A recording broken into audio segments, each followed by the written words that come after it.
misaotranao jeso malalo tsatsizao fotona mamizao ianaranay antongotsao izahay izay mpianatrao koambitenenare jeso malalo izahay iaino tsaranao ka irote niavy aminao itoetsabetsakao amponaya koambitenenare jeso malalo izahay iaino tsaranao ka irote niavy aminao itoetsabetsakao amponaya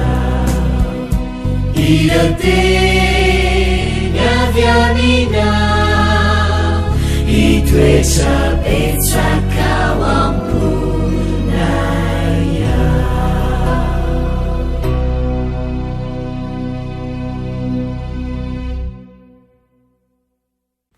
Valomerabantsika tsirairay avindray tonga eto amin'ny fandraisana ny lesona ho an'ny tanora zokany isika amin'ity anio ity manona fahasoavan'ny tompo any tsirairay avy ihany koa ary mirarony soa lehibe indrindra ho antsika hatrany.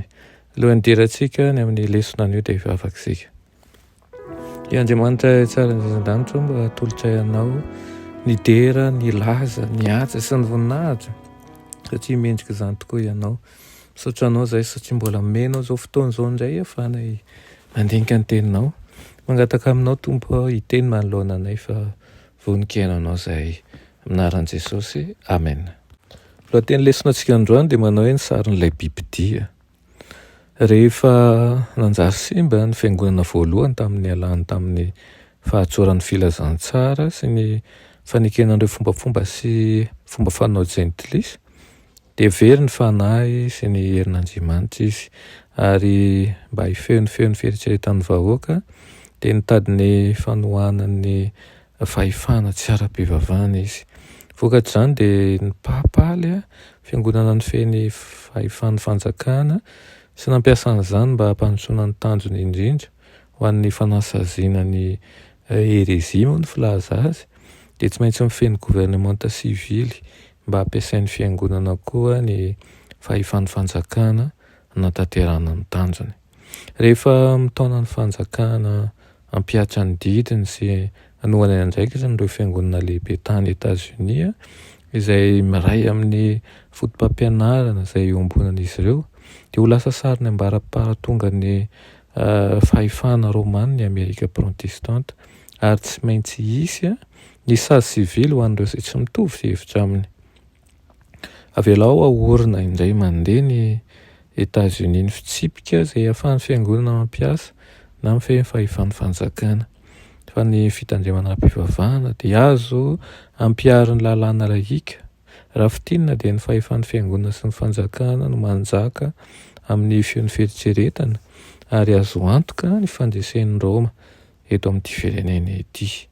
Rehefa mandefa fampitandremana manan-danja amin'ny olombelon'Andriamanitra ka aseho amin'ny alalan'ny ambaran'ny anjely masina manodidina eo afovoan'ny lanitra izy ireo io dia mitaky ny olona rehetra izay nomena hery misaina mba hiain'ny hafatra. Ny didim-pitsarana matahotra nomeloina nohitra ny fivavahana amin'ny bibidia sy ny sariny dia tokony hitarika ny rehetra ho amin'ny fandalinana, ampahazotoana ny faminaniana mba hahafantarana ny atao hoe marika ny bibidia. Izany ihany koa mahatonga antsika mianatra an'izany ankehitriny mba hahafantarantsika ny hoe marika ny bibidia sy ny fomba tokony tsy ahazahoana an'izany. Fa ny vahoaka betsaka manenty tsy tadiny tsy hiain'ny marina ka mitodika any amin'ny anganongano. Nanambara toy izao manko ny apôstôly Paoly hoe rehefa nijery ny andro farany hoy izy hoe ho avy ny andro izay tsy ahazakan'izy ireo ny fampianarana tsy misy kilema. Tonga tanteraka izany fotoana izany ankehitriny. Tsy mila ny fahamarinana amin'ny baiboly ny olona maro satria manelingelina ny fanirian'ny fompanota sy tian'izao tontolo izao. Ary Satana no manome ny fitaka an'izay tiany. Tsy maintsy tazony eo anolohan'ny amin'ny fianarana isan'andro ireo fitsipika ilain'ny tanorantsika ho kolokoloina ka rehefa mivoaka ny didy izay mitaky ny rehetra iankoka amin'ny biby disy ny sariny dia azo mandray fanapahan-kevitra tsara izy ireo ary anana hery anambara tsy misy ninonina mihitsy, tsy misy fonozongozonana ny fahatokiana ny didin'Andriamanitra sy ny finoanan'i Jesosy na dia amin'ny fotoana izay ahafoana ny tontolo ara-pivavahana aza ny lalàn'Andriamanitra.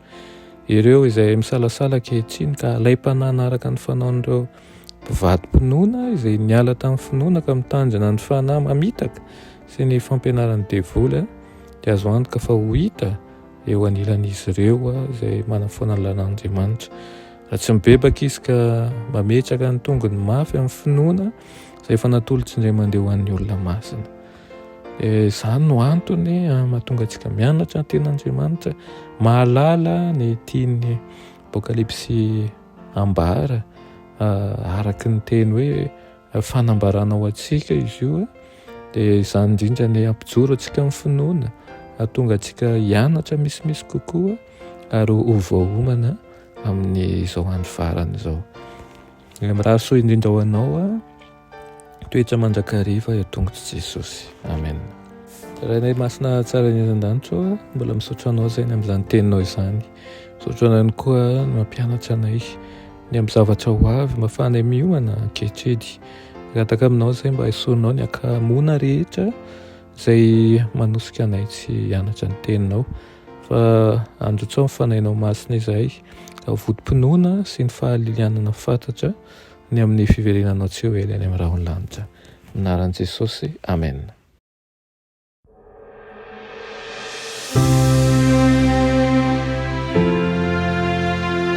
Mianatra eo an-tongotra Jesosy isan'andro.